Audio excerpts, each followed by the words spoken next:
Un saludo a todos, mi nombre es Miguel Bianco, soy preparador del departamento de anatomía y les voy a estar trayendo una serie de videos para que se ayuden al momento de estudiar su contenido, comenzando por globo ocular. El globo ocular es uno de los elementos que pertenece a la visión. La visión es uno de los sentidos que nosotros poseemos. Y los órganos de esos sentidos son aquellos que recogen la información que es procedente del medio externo y también del medio interno, es decir, del propio organismo. Y este va a ser transmitido hacia el encéfalo, donde va a ser procesado. Entonces, para que la visión se ejecute correctamente, deben existir tres elementos.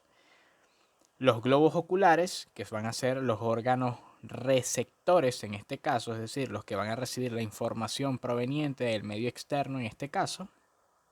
Además, la vía óptica que va a conducir esta imagen hacia el tercer elemento, que va a ser la corteza visual, donde va a ser procesada. Los globos oculares están contenidos en la órbita. Los globos oculares son dos órganos que son pares y están ubicados a ambos lados de la línea media, protegido por los párpados y por la secreción de las glándulas lagrimales. Este se va a movilizar gracias a la acción de unos músculos denominados músculos extrínsecos del ojo. El término extrínseco quiere decir que son músculos que no son propios del globo ocular, sino que están por fuera de él, pero que gracias a su acción lo logran movilizar. Entonces, para estudiar este contenido debe estudiarse primeramente la estructura anatómica de la órbita, luego la anatomía del globo ocular y por último la vía óptica. Además de las estructuras anexas al globo ocular, por supuesto, el aparato protector del ojo. Describamos la órbita ahora. La órbita no son más que dos cavidades óseas, anchas y profundas que se ubican simétricamente a ambos lados de la raíz de la nariz, a ambos lados de la línea media. Estos van a alojar a los globos oculares, además de todos sus anexos, y está formado por los huesos de la cara y del cráneo. Es decir, que para estudiar la conformación anatómica, la estructura anatómica de la órbita, ya ustedes deben de conocer los nombres y los detalles anatómicos de los huesos que la conforman, es decir, los nombres de estas caras ya ustedes deben conocerla. Entonces, a la órbita se le describe que tiene una forma piramidal, por lo tanto va a tener una base anterior, un vértice posterior truncado. El término truncado quiere decir que el vértice está incompleto, está como cortado, ¿sí? Y cuatro paredes. Una pared superior o techo, inferior o piso, una pared interna y una pared externa. Cuando hablamos de interna o medial quiere decir estructuras que se acercan o están muy cerca de la línea media, y externas o lateral que se alejan de la línea media. Además de esto, cuatro ángulos. Dos ángulos externos, uno superior y uno inferior, y dos ángulos internos de igual manera, superior e inferior. Entonces, comenzamos describiendo las paredes. La pared superior, coloqué aquí algunos detalles anatómicos que se encuentran en estas paredes. Ok, la pared superior o el techo está formado de atrás hacia adelante por el ala menor del efenoides. Si siguen el cursor, esta que está acá, el ala menor del efenoide, y además la cara orbitaria del hueso frontal, ¿sí? Cuando nos referimos a cara orbitaria, debe ser esa cara que está en relación a la cavidad, en relación al globo ocular, ¿sí? Ok, y en esta pared vamos a encontrar dos depresiones óseas, una externa que corresponde a la fosita glandular que aloja la glándula lagrimal. Aquí en esta imagen no se ve, está un poco más profunda.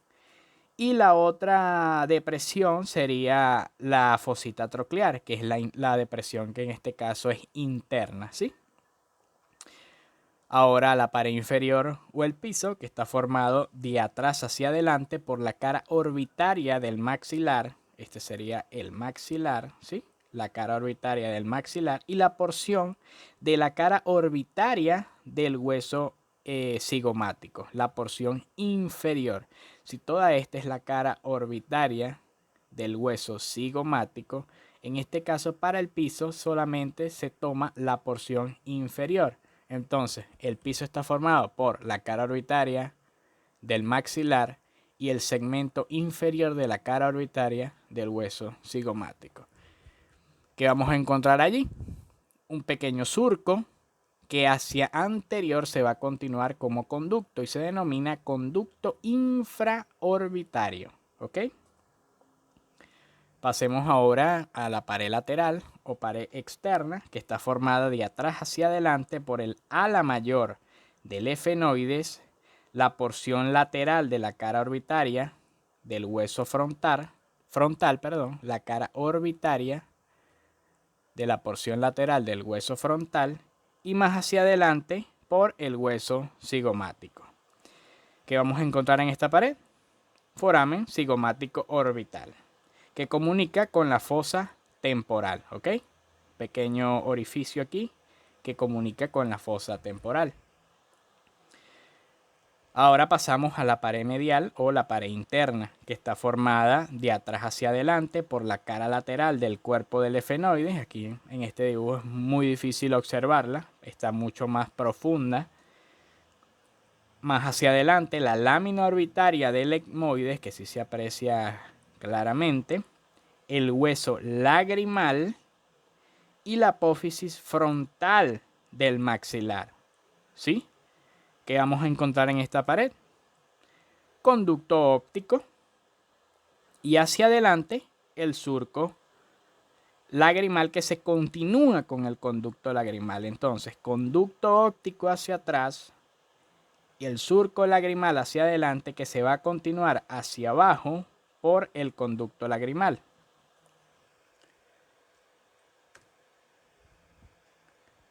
Ahora describimos en la forma de la pirámide que también la órbita poseía ángulos. Comenzamos a describir el ángulo superoexterno, que está poco marcado en su tercio anterior por la porción externa de la fosita lagrimal, que como describimos no se observa muy bien en este dibujo. Pero en sus dos tercios posteriores va a estar por la hendidura esfenoidal, que es esta dehiscencia ósea que se observa acá, ¿ok? Que se forma entre el ala menor del efenoides y el ala mayor del efenoides. Y a esta se le van a describir dos segmentos, ¿sí? Un extremo ensanchado o inferointerno hacia abajo y hacia adentro, que es la porción ensanchada o el extremo ensanchado en el que se inserta el anillo de zinc. El anillo de zinc no es más que un tendón conjunto de donde que comparten los fascículos de los músculos extrínsecos del ojo. En este dibujo es un corte frontal de la órbita y observamos el nervio óptico cortado y de donde de este tendón conjunto van a emerger los músculos. Aquí observamos el elevador del párpado superior, recto interno, inferior y externo, ¿sí? Y entonces este anillo de zinc se encuentra en el segmento ensanchado de la hendidura esfenoidal. También hay un extremo afilado que es el superoexterno de esta hendidura esfenoidal, ¿sí? La hendidura esfenoidal de importancia pone en comunicación a la órbita con el compartimiento medio de la base del cráneo y va a permitir el paso, ojo, va a permitir el paso en su porción ensanchada de los nervios motor ocular común, es decir, el par craneal 3, del motor ocular externo o par craneal 6, de la rama nasal del trigémino, ¿sí? Entonces, el segmento ensanchado va a dar paso al par craneal 3, 6 y la rama nasal del trigémino. Ahora, la porción afilada va a dar paso al nervio patético, par craneal 4 y a las ramas frontal y lagrimal del par craneal quinto, es decir, del trigémino, ¿ok? Estas son las tres ramas del trigémino, nasal, frontal y lagrimal. Pasan por la hendidura esfenoidal en sus dos segmentos, ¿ok? Pasamos ahora al ángulo superointerno, que es sencillo, está formado por la sutura etmoidofrontal, además, y la sutura frontolagrimal, ¿ok? Entre estas suturas se forma el ángulo superointerno. ¿Qué vamos a encontrar ahí? Sencillamente los conductos etmoidales anterior y posterior. Ahora pasamos al ángulo inferoexterno, que está constituido en su tercio anterior por el hueso malar o hueso cigomático y en sus 2 tercios posteriores por la hendidura esfenomaxilar, ¿sí?